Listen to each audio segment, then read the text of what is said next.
Hey guys, welcome back to my channel. My name is Caitlin and today we are creating this look using the absolute oldest makeup in my collection. It's a scary one. Before we get too far into the video, if you have not already, I would love it if you would consider subscribing. I upload videos twice a week. It's totally free to subscribe and I would love to have you back again on the channel. If you're already subscribed, click that like button if you like this video and you want to see more videos like this. It really does help me and my channel out a lot. Alright, let's get into the most definitely expired makeup that is going to be creating this, actually what I think looks pretty good look today. Alright, so I'm starting with the Smashbox Photo Finish Radiance Primer with Hyaluronic Acid. I'm excited to use this, you guys, because it's a little baby one.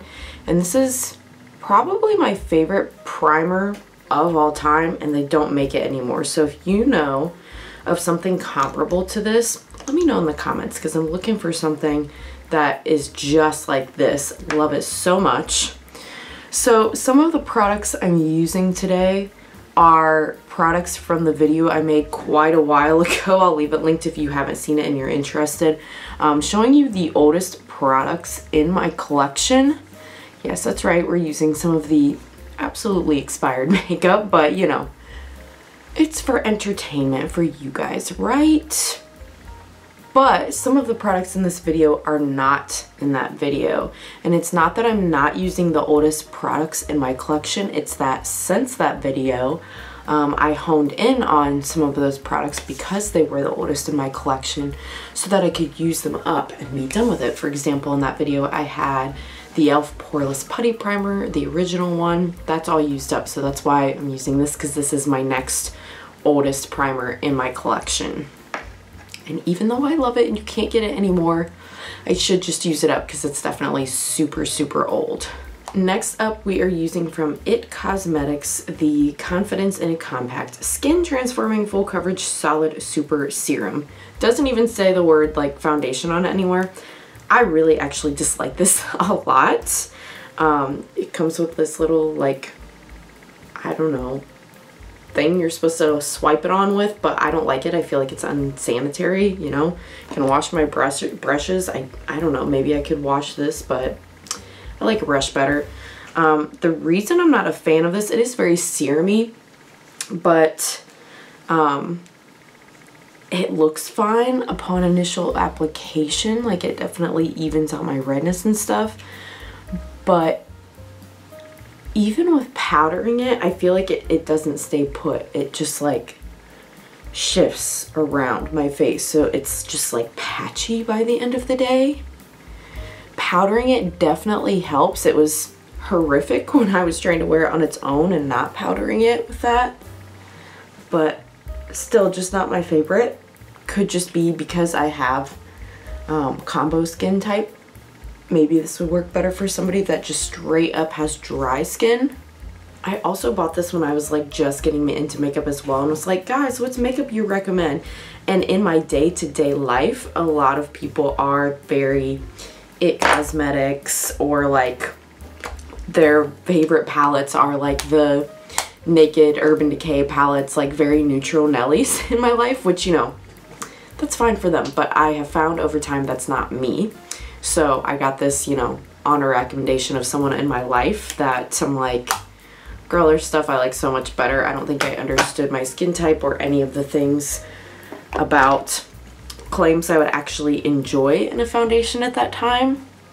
This is the Coty Airspun Translucent Powder, which is the oldest powder in my collection actually, but I use this like on a daily basis anyway. I don't like the scent, that's why I usually store a bunch of it in the lid to try to help the scent dissipate before I actually am using it. The powder itself works really well. There's so much product in one container of it that even though this is my oldest powder and I use it all the time, it just lasts forever and ever and ever. I'm gonna skip concealer today. I don't wear it every day. I feel like it's okay. Sometimes I just use it for like brightening. I don't really have like terrible dark circles though, but I only have like 3 concealers in my collection. None of them are incredibly old. This is probably the oldest one, and I've been using it on a daily basis, the Ultra Creamy Tarte Shape Tape. This little thing's lasting forever, this tiny thing though. I think I got it from an Ipsy. I'm gonna go ahead and do my brows here off camera just because I've got one brow product in my entire collection. It's this one. I've got one brow gel in my collection. It's this one. Like, they're not super old. I go through brow products and I've been using these for a minute because they do last a while as well. But it's just not super interesting and not anything that's like crazy old, you know. So we're gonna skip to the next more shocking product. The same goes for my eyeshadow primer. That's just not a category that I hoard. So I'm using the one and only singular eyeshadow primer I own in my collection. It's the Urban Decay eyeshadow primer potion. I didn't even buy this one. It was a Christmas gift last year or 2 years ago. I'm not sure, I can't remember. But the real shocking item, you guys, are you ready? This thing right here. Okay, now I don't buy from Avon anymore. I didn't even buy this. This was, I think I was in high school and my mom got me this when I wanted to get into makeup. Here's the eyeshadows. We are doing a Neutral Nelly look. You can see I hit pan on several of them. The brushes are gone. We're not using those. And what I thought was cool at the time about this, you know, me being a teenager with no access to any money or products or anything, was this bottom slid out. I feel like I thought this was cool because this is when the phones, the Sidekick phones were popular and you could slide them out, you know. But here is, I've used up this blush completely. It came out that pan, but I used it up. Bronzers, a blush, highlighters, and lip products. So you should be scared for me. I'm a little scared for myself, but we're gonna dip into this today and see what happens. If you're super curious, this is the Pretty in Neutrals makeup palette. Why do I still have this? I don't know, maybe for fun. I think I genuinely thought at one point I would use this up, but I don't know that that can happen really, honestly, realistically. I'm just gonna use the like bone colored matte shade to kind of set my primer here to start with. Shockingly, there is a decent amount of pigmentation in this shade.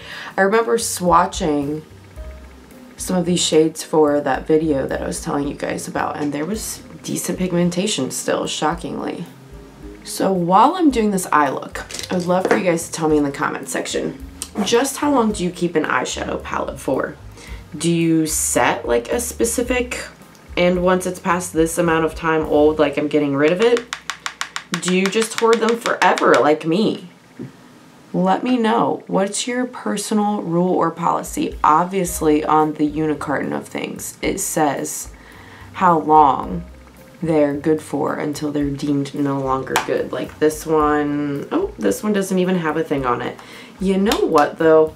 This does have a year and it says 2013, and that would have been college for me.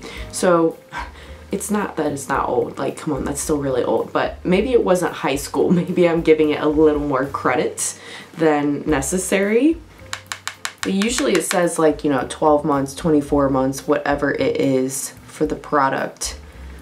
But you and I both know, even if you use it every single day, there's no way you can use up all of that product in that amount of time. So what's the point? Like if we were truly going to throw things out after that amount of time, what is the point of making the pan sizes that big if we can't even use up the product?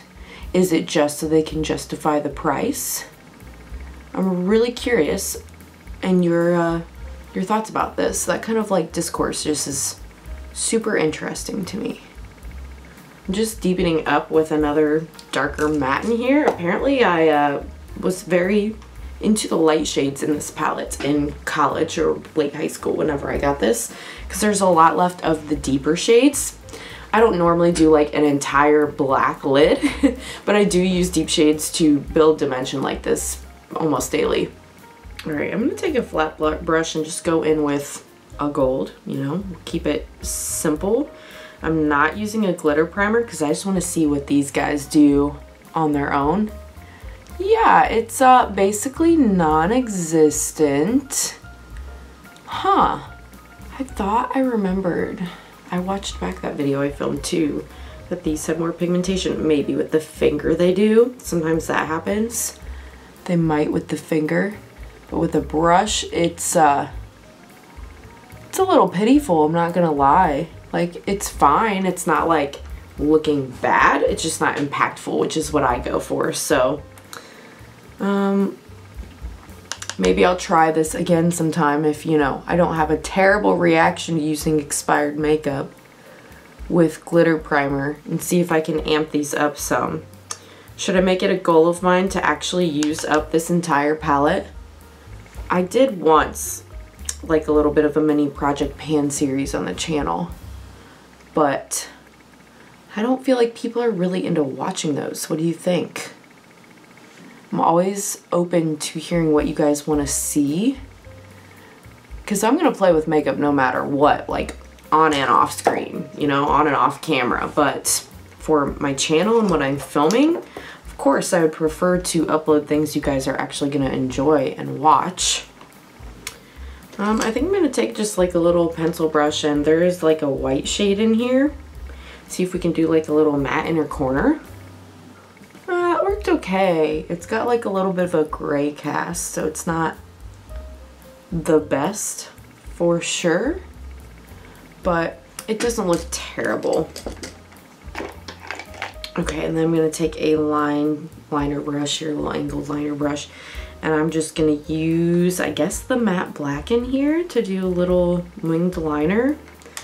Because I really don't have a lot of old, well, I should say this, I don't have old liquid liners. I've gone through most of those. I think I'm down to just literally this one liquid liner from Wet n Wild.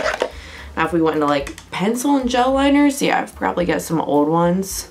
I usually only use gel liners in the waterline, not on the upper lash line. Like colorful ones from ColourPop and stuff, and LA Girl. And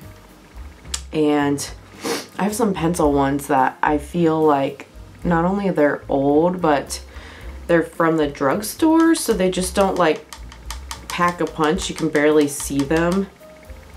Some of those I just am like, I don't know what to do with it. Like, for example, we got this one from NYC, and it's like a sharpenable pencil. But if I try to swatch it, like that's all I get. You see that line? And it will do that on my skin, but it like doesn't show up in the waterline. And pencils like that I'm not a fan of for the waterline really anymore, because they're just rough, you know? They don't feel comfortable or good at all. So I'm kind of at a loss of what to do for those types of products in my collection that I would like to use up, but I can't just find like a good purpose or function for them at this point. All right, I think we've got the eyes to as good of a place as they're going to get. And it doesn't look terrible, right? It's just fine, but you know, it's just a for fun video. All right, next up, I'm gonna go in with the more matte bronzer. We'll see how warm this looks on me. If it's crazy, maybe if I go light-handed, it won't be terrible here. I can see the pan peeking through in the bottom of this one. Like I haven't hit pan, but I can see the outline of the metal at the bottom. So this one's close to hitting pan. Honestly, that doesn't look terrible. I don't think so. What do you guys think? I think it's okay. And now the blush. Blush, hello? I'm not seeing a whole lot of pigmentation on the blush here. Like, what's going on? It's slightly there. It's just like dusty, chalky looking. I'm not really getting a whole lot of pigmentation on the brush. I don't know what that's about. It's not hard panned. It's just very light, kind of chalky colored, I guess. Really digging into that one. I don't feel like I'm getting any pigmentation from it there. Okay, it is what it is. It's fine. And before we go to mascara, let's go ahead and use one of these lip product things. I think these are just glosses. Somewhere in my life I have a lip brush. I'm just gonna use this Luxie 245. It's a small shader brush, but it'll work for the point of this. And I'm gonna go into the like pinky one, I guess. I don't know. Oh, we're looking a little orange. Okay, the shade is not what I thought on the lips. So there it is. I don't know if that color goes, but it is what it is. It's a gloss, so it'll probably just like come off with my morning coffee, you know, not the end of the world. It was a little chunky, a little congealed, I'm not gonna lie, but what do we expect from a product that is that old? I don't think it looks bad on the lips. I just don't know if it goes with the eyes per se. So we are done with this relic. And I think all we've got to do is mascara. And I'm going to be using this product, one of the oldest mascaras I have, if not the oldest. I will leave linked if you haven't seen it, my recent mascara declutter. I did use up my Eyeko mascara I was talking about in that video, and I was able to save the one I'm using today. This is from Pretty Vulgar, and is their Faux Reals mascara. It was so dried out, I wasn't sure if I was going to be able to save it. Usually to save something that's just starting to go dry, I just do like a few drops of, this is Lumify, but like eye drops. I had to do like 20 drops of eye drops, and sometimes that can change the formula and make it sketchy, questionable, but I did it with this one, let it sit a few days, and I did use this yesterday just on its own to see how the formula would be and if it transferred or whatever, and it actually was fine. It was good. I feel like the wand reminds me of the Too Faced Better Than You Know What mascara, and yeah, this one I paid, where's the box? This one was TJ Maxx, $4.99, so better than the Too Faced price. Plenty big for me. This is gonna last for a while. Let's use it. And that is with one coat. I'm gonna go ahead and do one more. I do like to build up my lashes a bit. I feel like this mascara is very good at separating. And here is the final look. So nothing crazy, nothing bad. Like, I'm going to work right now. I'm wearing this out in public. It's gonna be fine. It's just a matter of like, is it healthy to wear stuff this old? I don't know. Will I break out? I don't know. We'll find out. But yeah, let me know what you guys thought of this video. I am going to, I think, try to consistently use some of these products to use them up like we talked about at the beginning of the video. Partially because I'm trying to make my collection smaller and I need to let some things go that are older. Partially so that if I want to do this video again in a year or so of my oldest products, it would be new oldest products, because these all hopefully would be gone and I could have something else replace it that is the current oldest thing in my collection. So yeah guys, thanks so much if you made it all the way to the end, and I hope to see you again on the next one. Bye!